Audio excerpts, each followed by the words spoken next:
Alright, welcome to Epic Home Tech. Today we're going to be talking about security domains and securing your storage in a higher security environments. Looking at things like cross-domain solutions and cross-domain security, as well as security domain definitions and basic security and information security practices. So let's get into it. My name is Jeremy and my co-host Jared. Hello? Alright, so when we start talking about security and information security systems, start talking about the concepts of a security domain. What is it that is contained within your security and your security responsibilities? So let's say you've got one site, one office, one facility, and you're going to go and begin looking at its information security systems and talking about how you're going to develop a risk management architecture framework, a structure for managing the security practices within your network and your information system.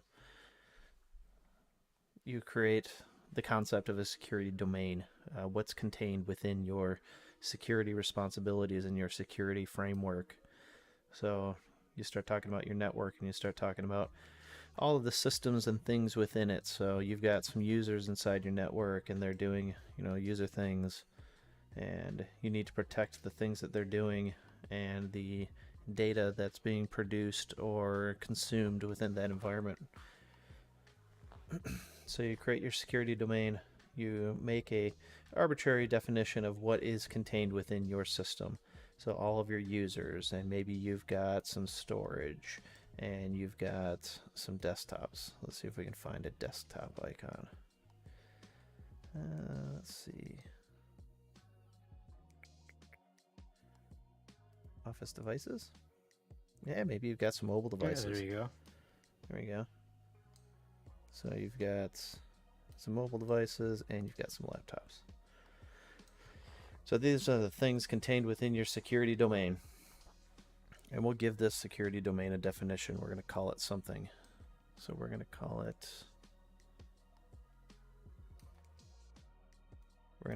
this the general user domain. So you've got a general user domain. So this is where your general user activities are going to be. So this is going to be your lower security environment. Maybe you've got some shared resources and services in here. You've got a firewall between you and the internet. So your domain is going to be from the firewall and within. That is your security domain. Everything outside your domain is considered unsecured and should be, treated with scrutiny and considered risky. Within your security domain, you identify all of the things that can be of risk or can be compromised and the things that are of high value to you. So maybe your storage is important to you, so you're going to consider that high value, and maybe the laptops are low value, or maybe they're medium. We'll say laptops are medium value. Well, you can't really tell the difference between some of these colors. And then we'll say that, a cell phone is low value. But this is a domain that you have defined, and you've begun to assess the security vulnerabilities and risks of it. But maybe you've got an environment that is more secure. Maybe you're a hospital system and you've got patient records. So you'll have a data storage system that's holding patient records, and maybe this is where you've got your doctors doing things. So you've got practitioner laptops and you've got different users in here. So this is your secured user.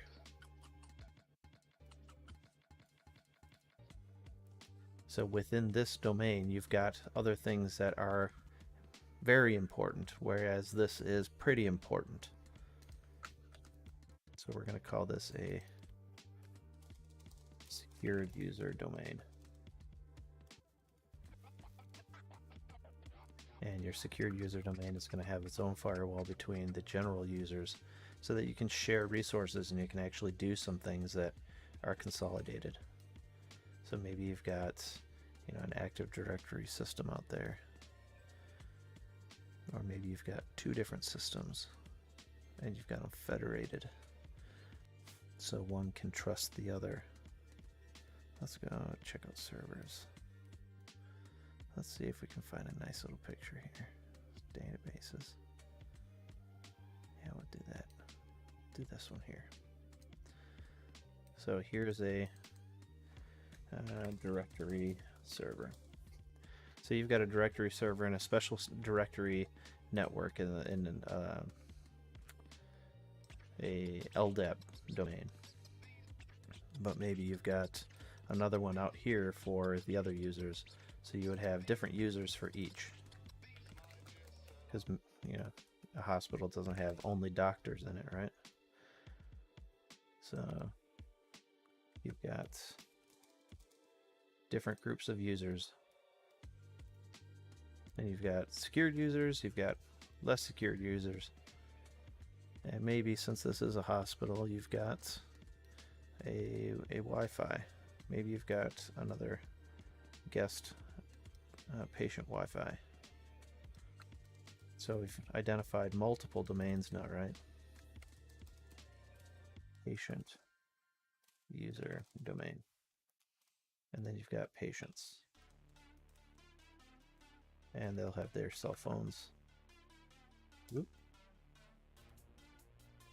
And they'll have their laptops. Because they want to be able to Skype or Zoom with their family and friends. And they're going to have another firewall. So now we're talking about multiple different domains. We're talking about multiple different security postures, because you're going to want to treat all of these differently. Maybe once you've added this patient user domain, you realize that your general users need to be secured differently. So you're going to have a general user domain. So as you can tell, the depth starts getting a lot more. Oh, that was too far back. And backward. Backward. Keep going back.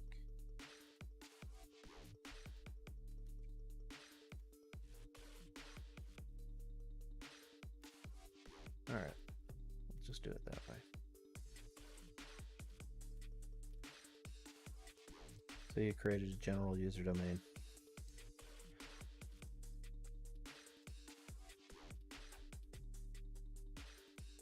This becomes more of a DMZ. Now, if all of these groups were using Wi-Fi, because doctors are going room to room, potentially building to building, does that change anything here, or not really? If that makes sense. Not really. It can, depending on how you want to, what kind of security posture you want to take. So you could be sitting in an environment where you would want physical, and this is kind of one of those somewhat physical. The separation of the Wi-Fi appliances might be something that you would want, because your secured user domain, where you've got your doctors and other mobile secured users, you may want them on a different device, a more enterprise or a higher class of piece of equipment, something that is higher security. And maybe for your patient users, you're going to go for something that's at lower cost. But since you've already built an architecture like this, where you've got higher degrees of separation and security posturing, you're less concerned about what a patient user on the patient Wi-Fi can or cannot do, assuming that their Wi-Fi is compromised. It also isolates that compromise to something that is not your primary networking for your revenue systems, like your doctors and their mobility and their patient records. So Okay. you could have two separate Wi-Fi access points, or maybe you have a single one because maybe you don't actually have, you know, a guest Wi-Fi type of thing, right?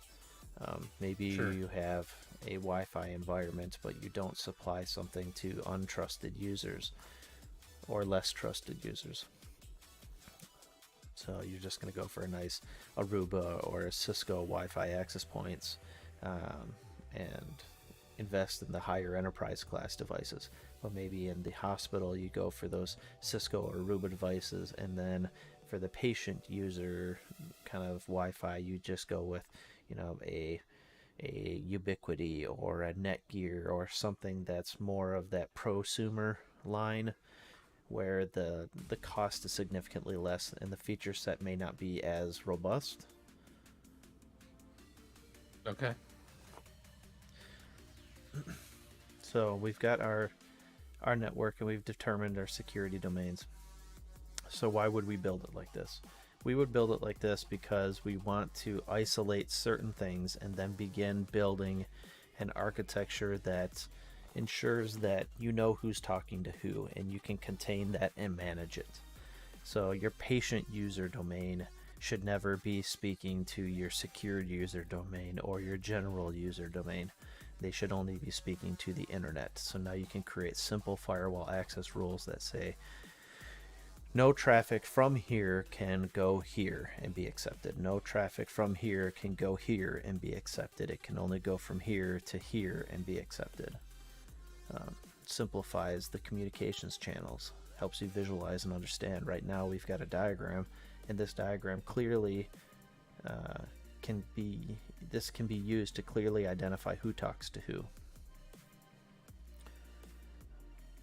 Actually, why don't we play with this a little bit? Let's move our people around and let's change our diagram a little so it can be used like that.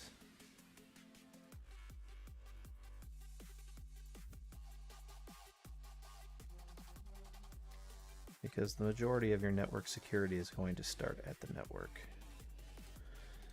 It's the first line of your defenses, and it's one of the easier ones to implement without getting too wild.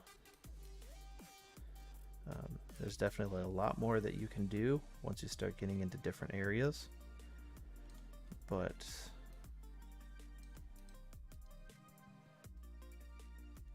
your network security starts at the network. So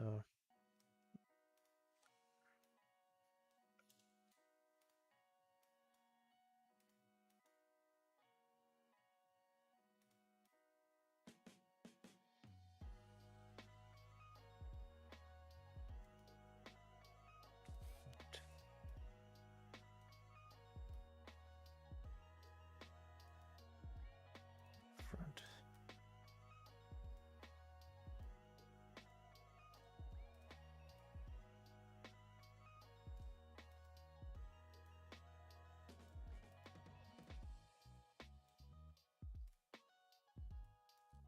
Trust me, there's a reason I'm doing all of this. All right. So we can start saying that this is an approved means of communication, and this is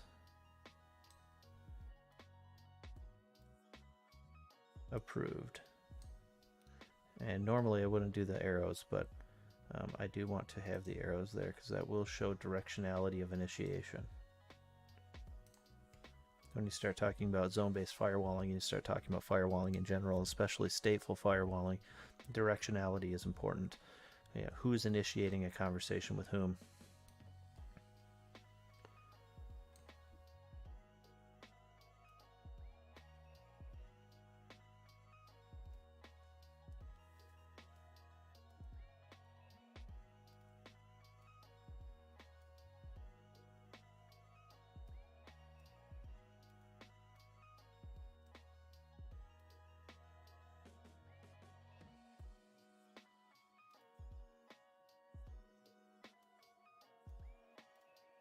All right, that's sufficiently complicated. All right. So we've established some lines of communication. This, from a networking perspective, is very easy to implement, and it is very secure and effective. So you marry that up with a IP addressing scheme that makes sense. So let's say this is 10.1.0.0/16. And we'll say that this is 10.2. And we'll say that this is 10.3. So now we've clearly established an IP addressing scheme, and it's very easy to implement. So we can say that in this firewall, we will accept traffic from 10.2.0.0/16. And from this one, we will accept traffic from 10.1.0.0. And we will allow outbound to the internet. Done. That isolated all of the untrusted users on your Wi-Fi from all of your trusted services that are up here. Now, if we wanted to be more secure and we wanted to start talking about data loss protections, data loss prevention, how are we going to keep our patient records safe and secure? Because that's important, right? That means a lot to a lot of people. Now we start talking about refining those controls and recognizing that not everybody always needs internet access, and if they do, then there needs to be a way to secure it and make sure that only the most appropriate things are passing through. So for the sake of conversation, let's remove internet access from these two specific domains. And we're going to take this and we're going to move it down here.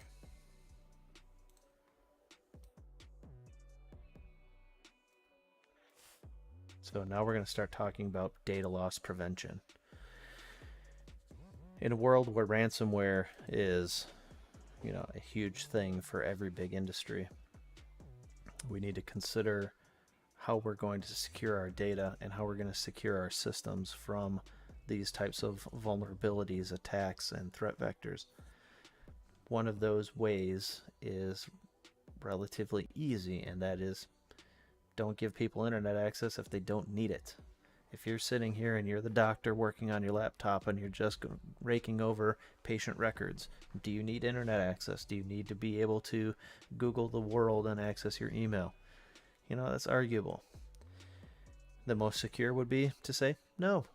While this doctor is sitting here at this laptop in this network, he doesn't need internet access.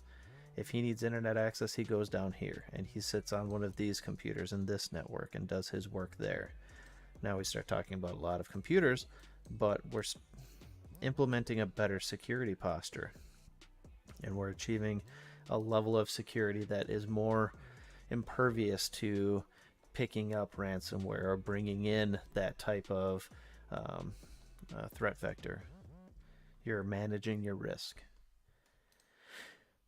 So what can we do to give back some of those privileges, some of those abilities, some of those functions and capabilities? We can start implementing things like man-in-the-middle SSL inspection as well as web proxying. That would establish a better posture of security. So we'll say that this is a web proxy. So this is going to proxy his. What's that? So that's what I was going to ask was, let's say doctor comes to you and says, hey, I have a program that I use to I don't want to say, how do you say, not deconflict, but make sure that medication is not going to conflict with another medication or cause any sort of harm to a patient. And that program on my laptop must be able to reach the internet for updates. How would you implement something like that? Or would it be app-based, or is there a way to make it just, hey, only this program can touch the internet? Anything else outside of this program cannot, or not really? So that starts getting pretty deep, but for the most part, you could implement something like this. Most applications like that are going to be a web service, web interface, maybe a REST APIs, So they're going to be relatively straightforward to implement this type of security posturing. It all depends on the application. If it's just an updates kind of thing and they're just going to look at some databases and they're just going to cross, drug A, drug B, and, are there any interactions? That could be just a simple updates process. So you would pull something from the internet and you would do a kind of offline update or a air-gapped updating strategy. If it's a more live type of interaction, or maybe they're going to be sitting on this laptop and they need to check the COVID registry for registering you because you just got your COVID shot. That would be something that's more real-time and interactive. So they would be looking to actually require that internet access. So you would implement a web proxy. So this web proxy would do it's a web proxy with SSL termination. So you're going to be doing SSL inspection. This also introduces a few other bits.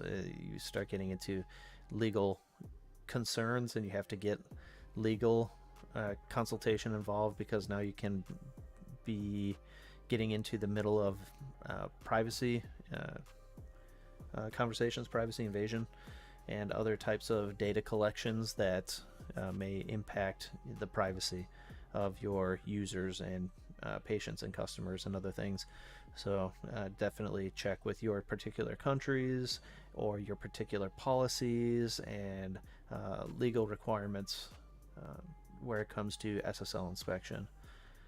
You should have, any larger company or organization should have already done that, since they have computer systems and they are likely collecting information. But there are other legal bits that have to be involved, like we can,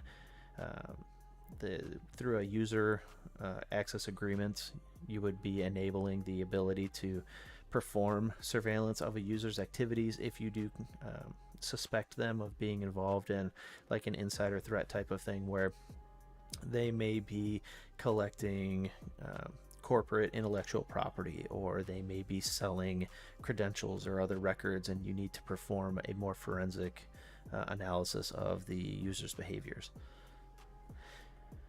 So web proxies and SSL termination. So this would give you the ability to intercept the communications, see what's going out, see what's coming in, and begin performing the activities of filtering traffic.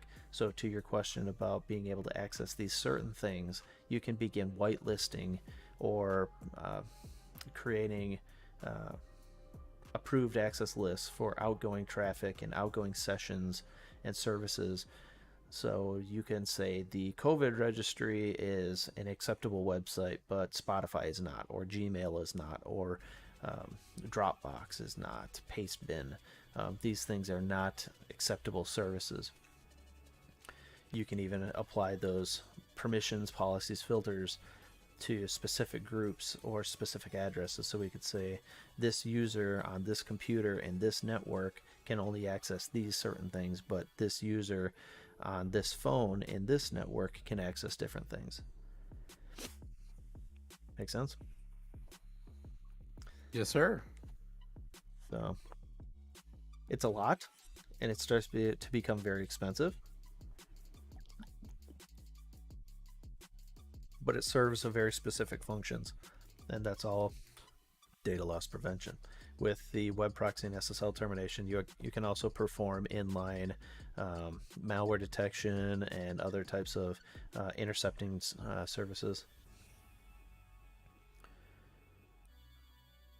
So we've built multiple security domains for specific reasons to achieve specific goals and objectives, mostly in the way of segmentation and isolation.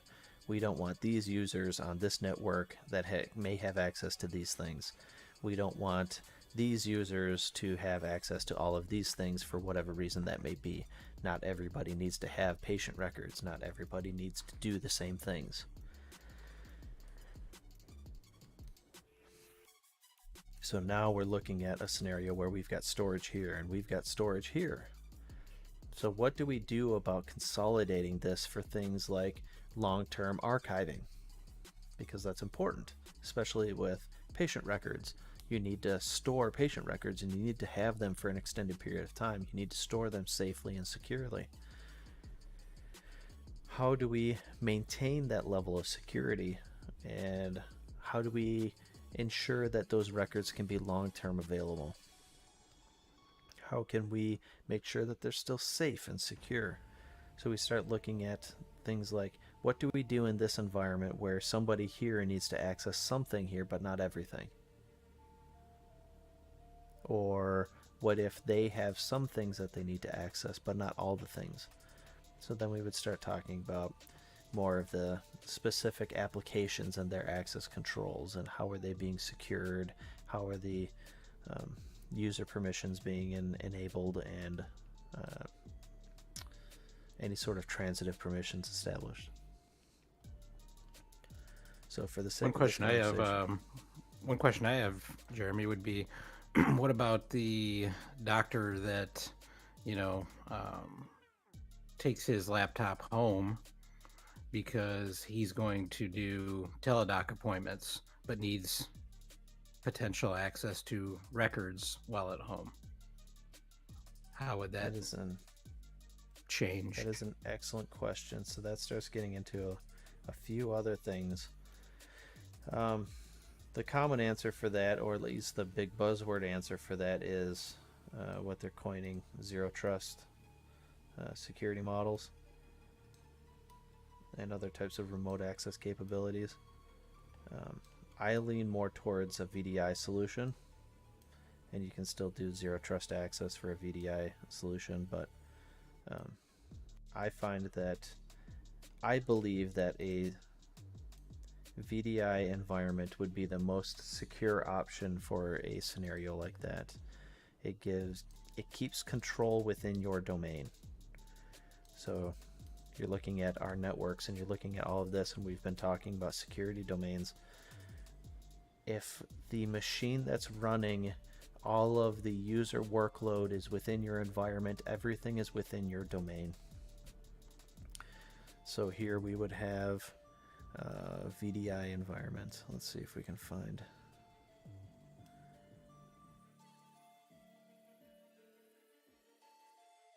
Here we go. So we have a virtual machine, and this is going to be a VDI. So you would have somebody on the outside sitting with their laptop. Let's put Johnny's laptop out here.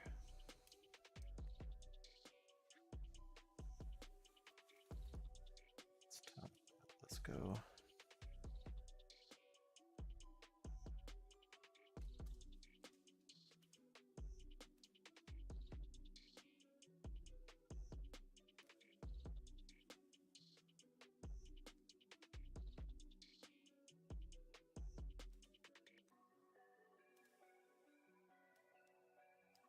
There's a reason for that. So this is your internet access router.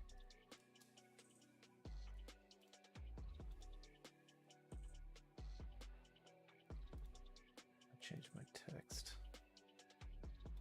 but don't know why it's. So this would then be your VPN termination.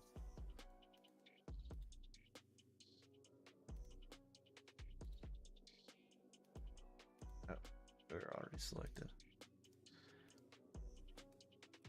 So then Johnny's laptop is going to terminate a VPN session to here, and then he's going to establish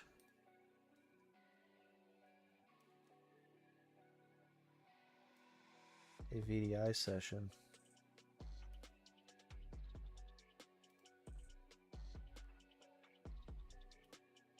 And what that protocol is all depends on what type of VDI technologies they're using. But let's just say this is a TCP/IP session. So we've got PCUIP established now, and we're running in, and that's how they're going to be accessing. So the doctor's sitting here on his laptop. So we've got doctor on the laptop. He's connected to a VM, and he's doing his telesessions through here. It's a lot more complicated when you start talking about that telemedicine stuff, because you've got cameras and you've got voice and video and all of these things. You would probably be running all of it through a server because you're going to be recording the sessions. So there would be a server involved, and the patients would be accessing that server. Man, you asked a loaded question. I know. And it gets deeper, man. So you've got all of this. Let's see if I can find something that we could use to represent. I mean, it became super common, right? Like pretty quickly. Absolutely. It seemed like. So chances are likely you're going to be using a cloud-based service. So here's your telemedicine.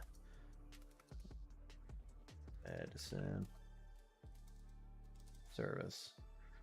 So a lot of the companies have established subscriptions through or services for on-demand type of telemedicine, with the intention that this company is going to have all of those things already in place. So you've got your doctor's laptop and you've got your patient's laptop. Patient. And the VM is going to have another session outbound now.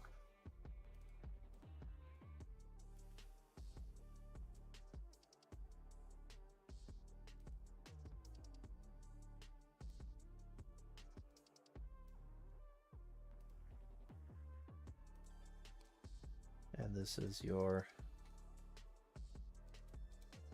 voice, video.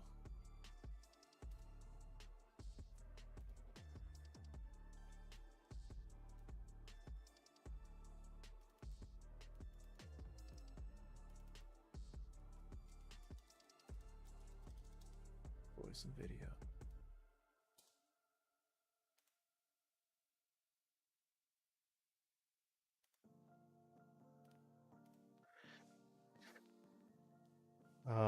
The reason for this is so that you can begin recording. So you've got your recordings saved up here, and you've got a web portal. So here's your recordings, and you've got a web service.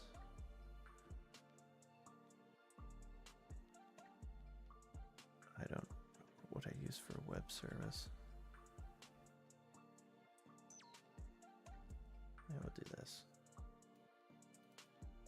No. We'll just drop some text in there.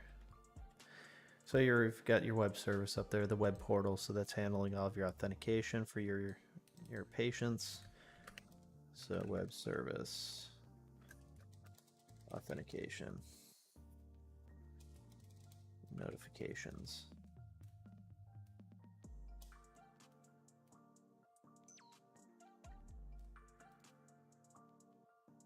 Because all your patients want to know when they, have new documents or, new information from the doctor is being provided or something to that effect, right? Yep. So your doctor is going to have a camera attached to his laptop, and that's going to be sending video to the VM, and then from the VM back out to the web service. It's definitely more complicated. But it will serve the purpose, and it does maintain that level of security that you would be looking for, that you should be looking for in a higher security environment like this, focusing on the patient's privacy and the patient's security, rather than the doctor's convenience. Because this is certainly not a very convenient way of going about things, and it will produce some more complications. The latency is going to be significantly increased, but that doesn't mean there aren't ways to optimize this. but that's getting way out there. It's not bad, but we would probably want to start talking about shifting some of these workloads up to a cloud-based service and operating through that. Having your VDI solutions up in a cloud service hosted like with AWS workspaces or something like that. That changes the architecture significantly, and then we start getting into bigger questions about security domains. But in this type of architecture, you would then be creating what would be called a more multi-site architecture, where your doctor is in a different type of domain and you're crossing out of this domain into the other with IPsec. So we'll call this the remote access domain.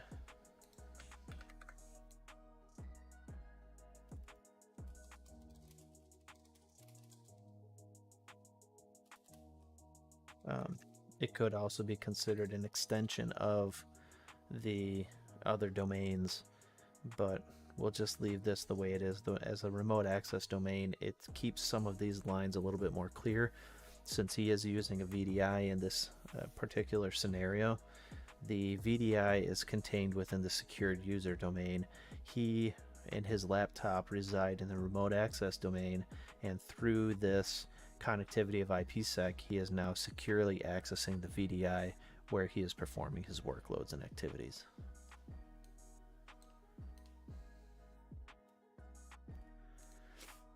Some of the security bits here are kind of just a names game, but there's a reason that there are so many different definitions and so many different segments. This domain is going to be treated differently. By defining it and recognizing that this is a specific domain, we can then take all of the doctor laptops and we can begin more or less lumping them all together and treating them all with a similar security posture and handling. It helps to simplify how you manage your security posturing. So all of the laptops are always going to be handled in a particular manner. They're always going to be admitted through a particular solution and technologies and configurations, and they're always going to go to a specific thing or things. The doctors will always be going to a VDI instance, or they're going to be going into different other aspects of the network. Maybe they're going to access resources in the general user domain, but they're not going to use a VDI.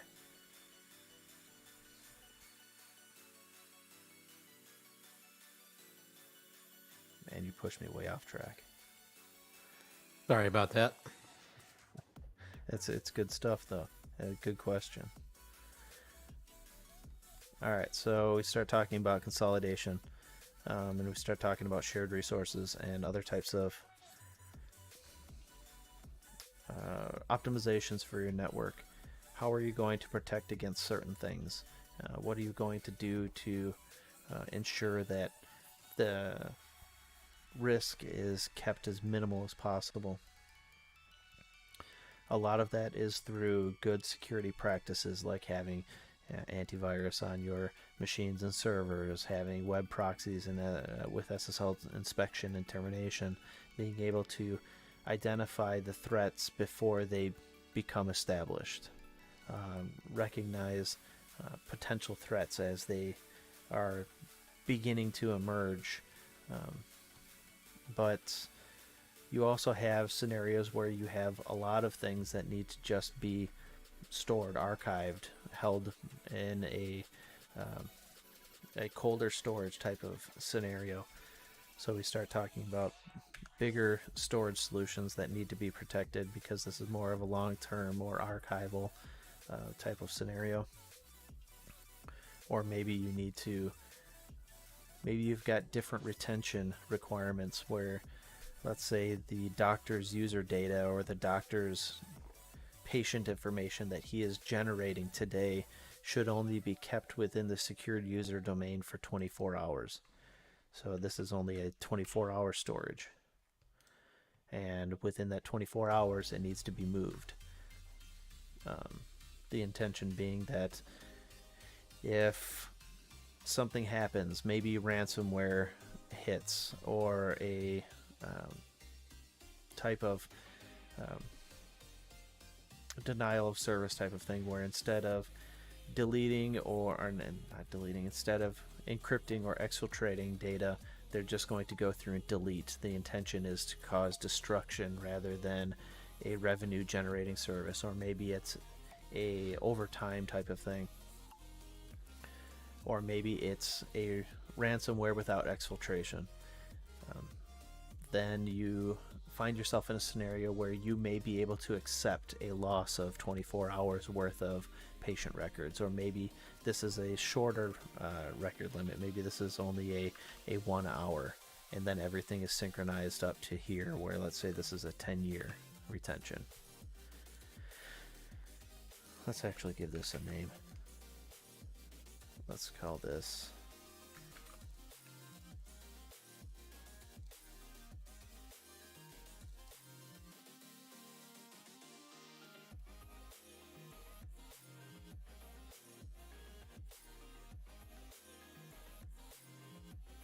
So we have our consolidated storage domain.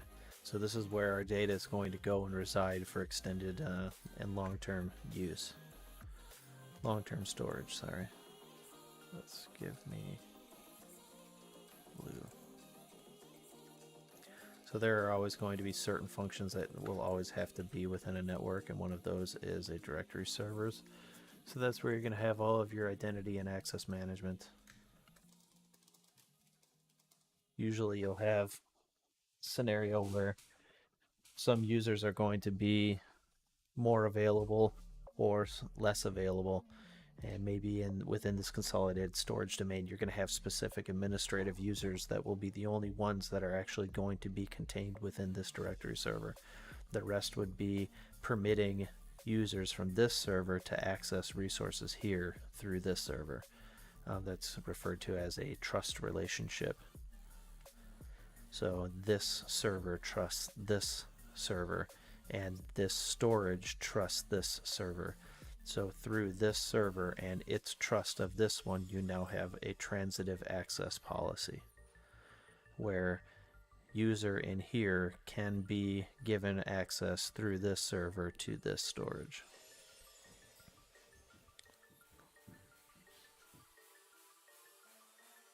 So let's go ahead and let's create our user here.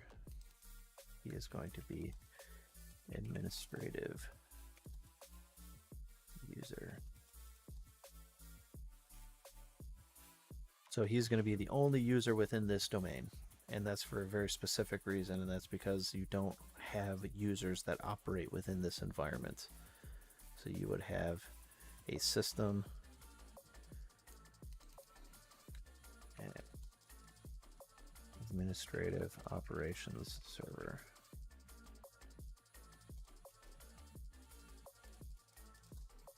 Administrative ops server.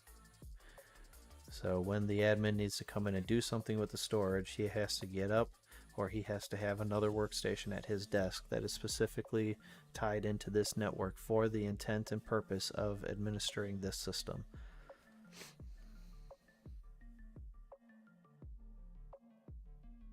So in his network, in this network,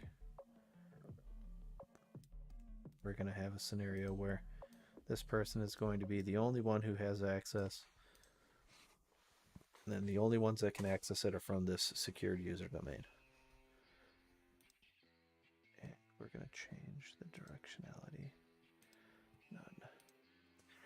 And they can only reach in. Nothing leaves this domain unsolicited. So now we're starting to talk about how we're going to secure things. What's going to be the flow of data? This is commonly referred to as the ports and protocols. So let's say that storage system is going to move data to this storage system within 60 minutes. And the data is always going to be pushed from the secured user domain into the consolidated storage domain. then the user is going to access something that would take and create a single pane of glass for all of the storage, so they can access everything, but with limited access to certain things. That starts getting into a bigger conversation about how the actual storage system and applications are implemented. So this is a very this is a much bigger architecture for security. And depending on your environment, you may need to become more secure, and you start entering into an area referred to as cross-domain solutions, where the definition is a particular type of system or solution that is intended to implement high security controls for data transmission between two domains. So instead of this connection here, we would be implementing what would be referred to as a cross-domain solution. A cross-domain solution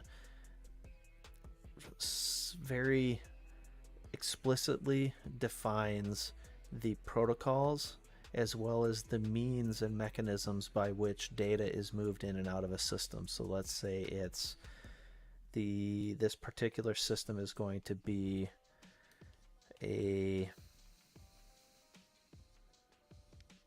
kind of a push-pull type of solution.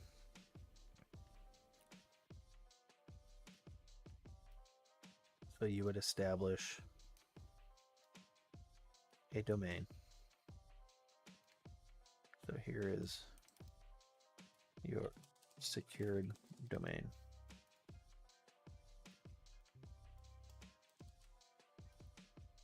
And we're gonna put him over here. And this is we'll just say a secure domain. So for this to operate, you would need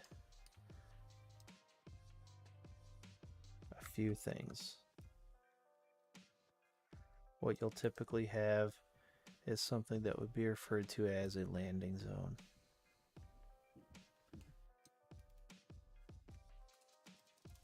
Landing zone. And for the sake of conversation and to simplify things, we're going to use this arrow here to identify transmission directionality. And in this particular scenario, what we're going to be talking about is a file transfer.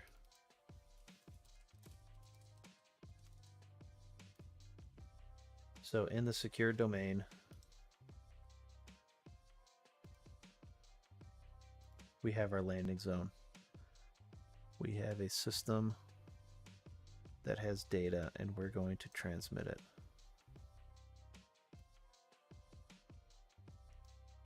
So this system is going to drop the file.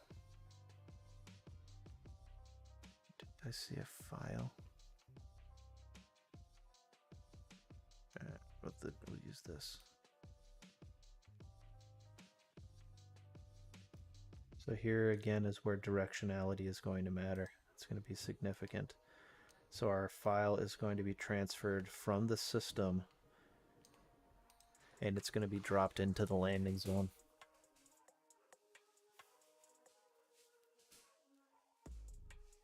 Once it's dropped into the landing zone, you're going to have something that's going to begin initiating a process.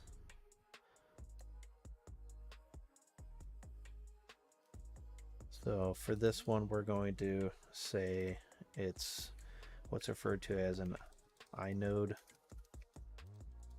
watcher.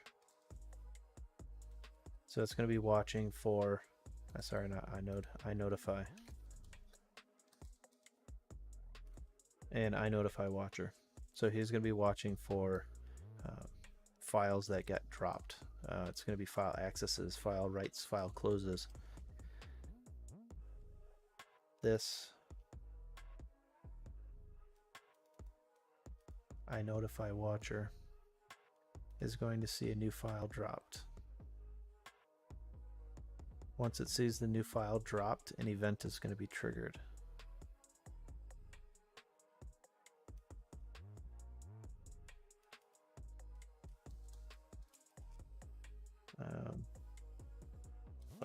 created event.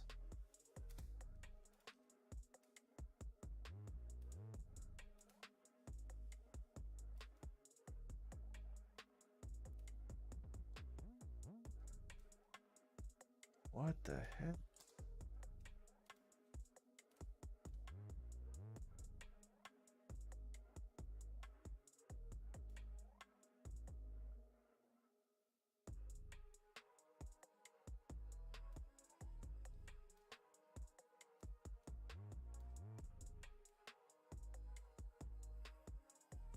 Holy confusing. All right. So it's going to create a file created event. And that is going to tell the VM to do something. And what that VM is going to do is it's going to reach to the storage and it's going to pull back the file. And then it's going to put that file in a new landing zone. Within the secure domain, you are going to have another server that's going to be watching.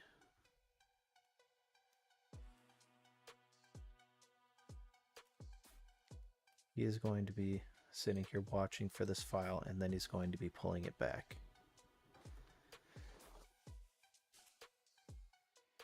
So why do we build a system like this? We build a system like this to, one, decouple all of the operations so that there isn't an easy passage from A to B through the system.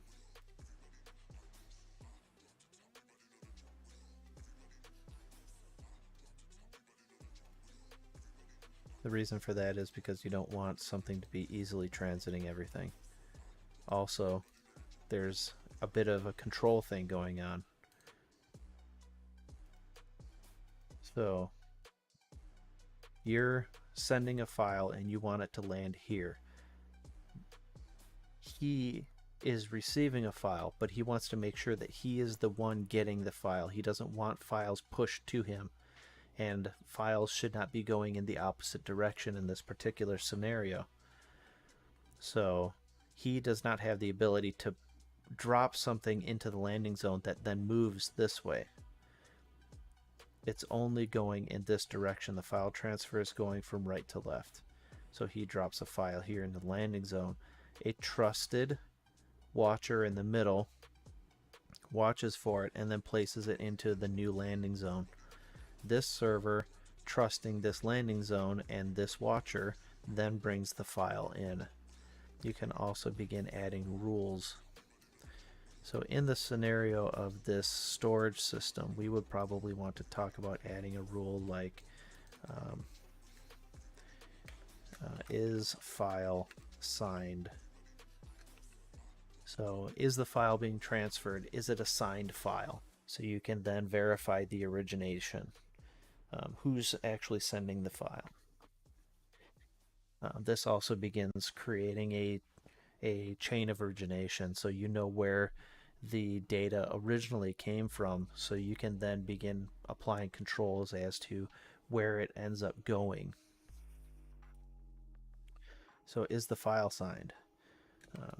Is the file signed with an appropriate certificate for the originating path? So this secured domain is going to have certificates for signing documents. Those certificates are going to be specific to this domain. Those certificates should be the only ones allowed to sign files that come into this landing zone. So if you had another secure domain, or you had files that were signed but not signed with an appropriate certificate for the path that they're coming in, then they should be discarded. They should not be permitted to pass. So you're adding additional steps of validation. This also starts speaking to how the data can come back. So let's say a file was signed with, let's give this a name, domain, we'll call it domain right. So let's say this file is signed with domain rights certificate. So the files are transferred into the secure domain left. So if secure domain right wants to fetch that file, this watcher in the middle, the cross-domain solution, knows that a file is going to be moved from left to right, and that the file was signed with a certificate from right. The hash matches, the file has not been changed, nothing has been added or removed, and it was validated that this file originated from right, wasn't changed, and there's no reason it can't go back right. This begins the solution for creating that consolidated cross-domain storage. If you can validate that the originator is requesting a file that was obviously originated from their environment, they should be permitted to retrieve that file. If somebody else requests a file and they are not the originator, then there have to be additional controls in place to permit, or it's implicitly denied. So here is a very basic concept of a file transfer. This is only one way. Obviously, the opposite, going in the other direction, would have similar type of architecture where you've got the same watcher and you've got the same type of filters, where the intention is, if you're going to be receiving a file, that it has to be signed appropriately. In this scenario, we've created something where left is a kind of receive all type of policy. All data can come into left, but not all data can leave left. The intention being that you can establish this type of backup type of architecture where you've got a 10-year lifespan for files and your data is being held forever, and the intention is that all data goes there. So it's consolidated storage. Retrieval is different. By leveraging certificates and signatures, you can always ensure that the originator can receive the data that they sourced into the environment, even if it's different types of data.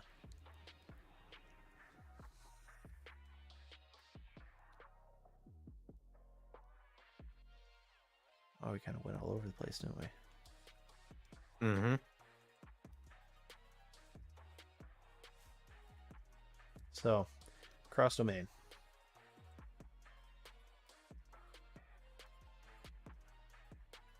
I don't want to add some text here because it's going to start getting confusing soon.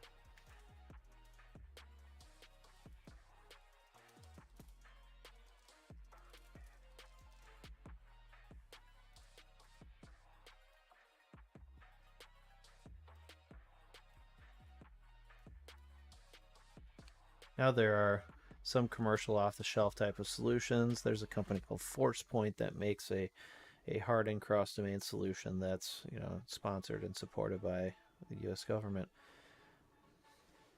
But that doesn't mean you can't build your own type of solution and system. You just need to make sure that you understand what it is that you're doing, why you're doing it, and that it's been, it's been run through the paces, making sure that it is secure, that all of the middleware and all of the transfer processes are safe and secure. The most important thing is understanding that this is a limited protocol solution, and that all protocols implemented can be implemented securely, and all of the elements of this environment are understood in how they behave. The intention is to reduce the amount of risk and vulnerability and transitive capabilities of any actors.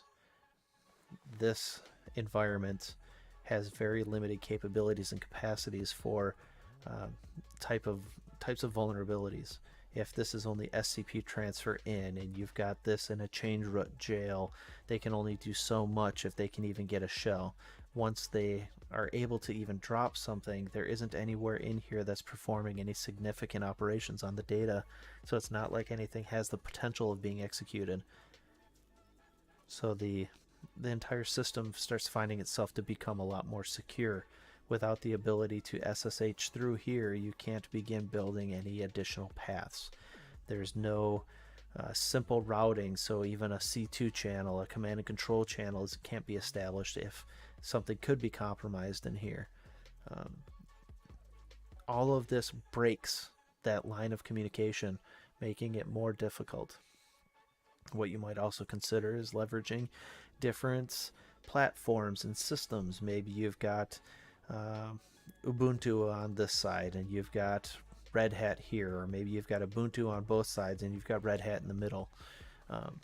All of that changes the potential vulnerabilities, limits the potential for a transitive zero-day or other types of compromises. You could also use this and build a web service type of model where you've got some HTTP services transiting and you've got a middle filter. All of this can be implemented relatively easily. It just takes time and attention, details, focusing on simplicity. As long as your code is simple, it's easy to audit.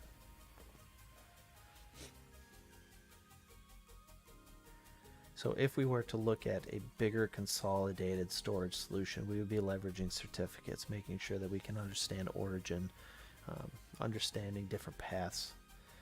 If we were to apply this diagram, we would have, what do we have? Consolidated storage domain.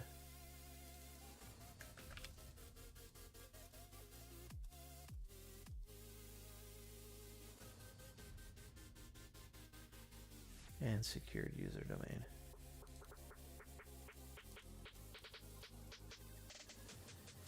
And secured user domain. Alright, so we were able to move files.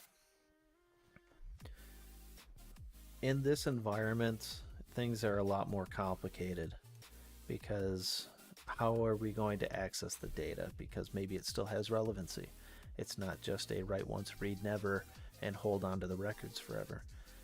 So you'll need something that's going to be able to recognize that there's more information somewhere else that's outside of its control. And you may have to have like a patient records request system within your, let's say this is a hospital or hospital system. You would have to have a patient's record request system through whatever applications your doctors use. And that would go and retrieve those records from this colder storage, stage them back here for the hour, and allow the doctor to access those records. Maybe they're held in a more of a on-demand state where it's an hour of inactivity and then it's transferred back out. This would give you the ability to limit the potential exposure of patient records to vulnerable systems for a compromise.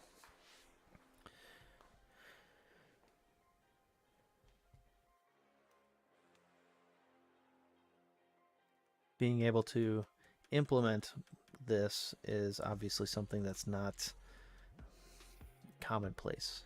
It should be more commonplace, but for something like a hospital or other types of very specific purpose-built use cases, you would probably need to get some application developers in to build a better solution where you've got a better understanding of the security and you implement the right records management type of solution.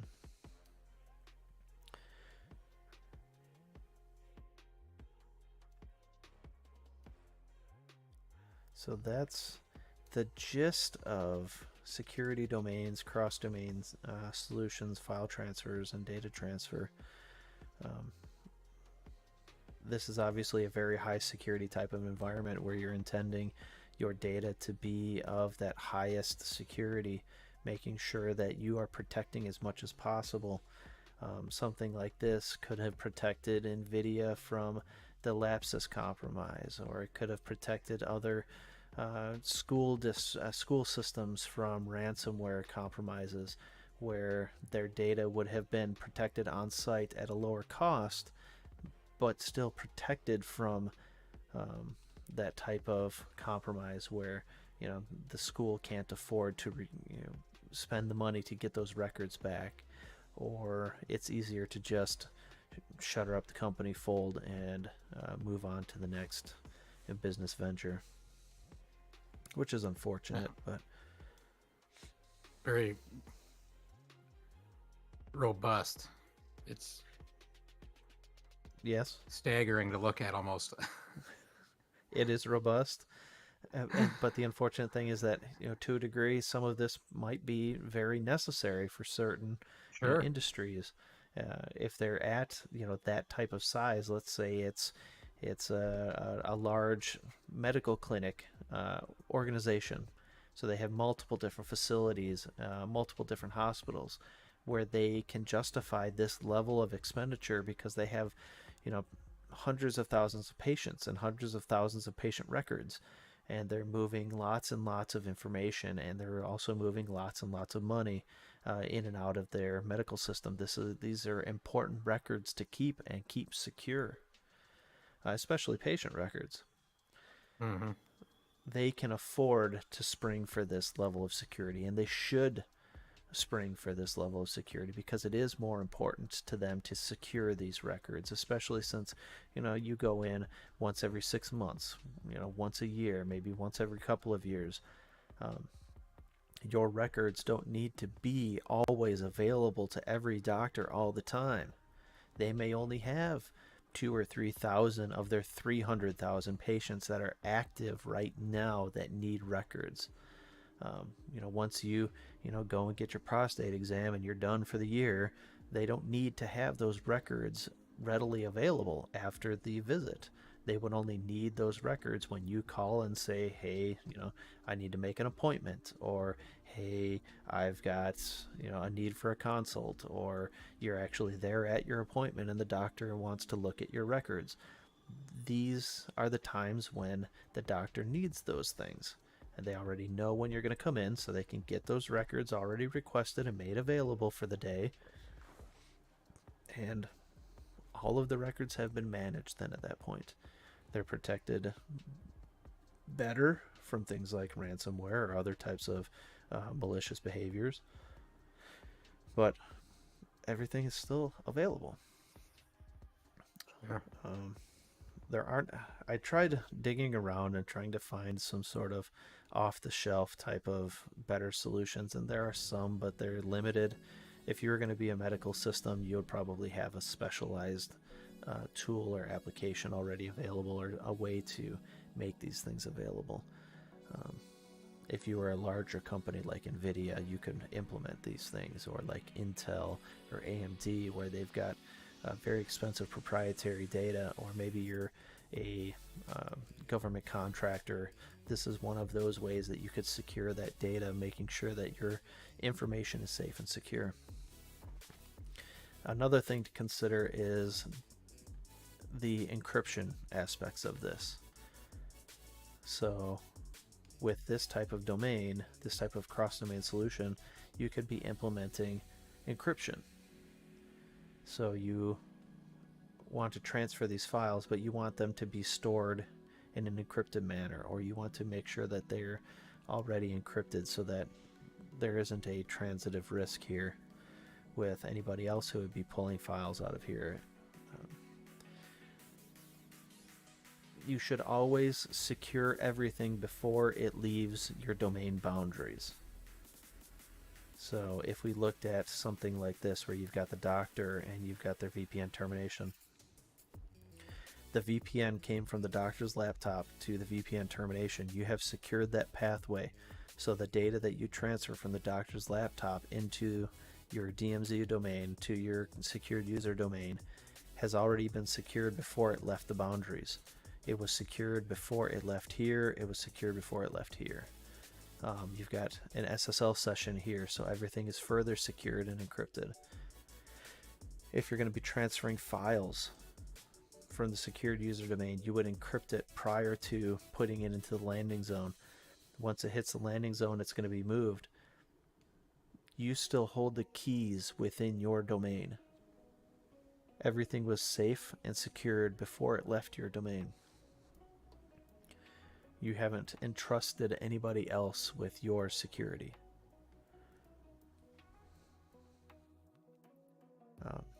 If you use certificates, then that can help manage the key material related to it. Or maybe you have a general key used for the domain. So all files that are going to be written from a system into the landing zone from the secured user domain are all going to be encrypted with the same key or the same set of keys, and maybe there's going to be an additional signature applied so that you can find the right key. When you start talking about your RSA key pairs, you need to be able to manage those keys and recognizing them, especially if you're going to be talking, saving stuff for 10 years. You're not going to use the same key for all of your data over the entire course of 10 years. If that key is compromised, all of the data is now vulnerable for decryption. So you would be constantly rotating new keys, and then you're going to be storing them and archiving them, and those keys are going to be used for a period of time, and they're going to be associated with a certificate.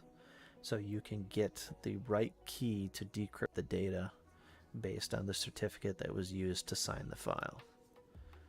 Does that make sense? Yeah, definitely. It does go into the question of the argument between security and availability. The more secure something is, the less available it becomes, right? The most secure computer system is the one that's shut off and locked up in a safe. It's also extremely unavailable then at that point. Any data kept on that system can't be accessed. So there's always that compromise of security and availability where you start talking about cryptography. Higher security means fewer people have access to the keys. If only one person has access to the keys and that person is not available, then all of that data has now become unavailable. However, if more people have access to the keys, the security begins dropping. You have more people who have the ability to become insider threats and sell that key material, or become compromised and sell the data. So you have to determine what's going to be your level of security versus availability, and how are you going to mitigate any additional risk associated with increased availability. The easiest way would be to use something like a hardware security module, which can perform different cryptographic functions for you, or key storage and safe retrieval. But it changes the conversation of how much availability versus security you want to implement.